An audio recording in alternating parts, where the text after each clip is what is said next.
खबरन जो सिलसिलो जारी है। खबर शामिल कंदासीं आवाज़ न्यूज़ चैनल जे रिपोर्टर मौजूद। कुंभ रिपोर्ट वहीद अली सोलंकी कुंभ भरसागोड़ अली मोहम्मद सोलंकी में रात देर सां नामालूम चोरनि 100 वारी ट्रांसफार्मर मां कोयलूं तेल ऐं कपियूं चोरी करे खणी विया।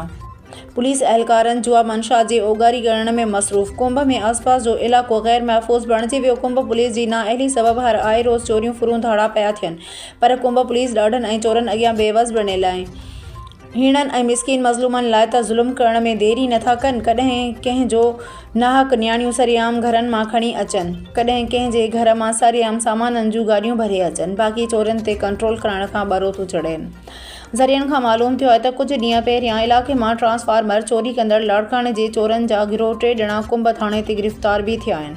उन्हनि खां ॿिए पुछा कई वञे थी सघे अञा उन्हनि जा साथारी इलाइक़नि में छॾियल हुजनि। गोड़ अली मोहम्मद सोलंकीअ जो रहवासी SSP ख़ैरपुर खां नोटिस वठण जो मुतालबो कंदे चयो आहे त असांजे ॻोठ जो ट्रांसफार्मर जल्द वापसि करायो वञे, ॿी सूरत में एहतजाज जो दाइरो वधाईंदासीं।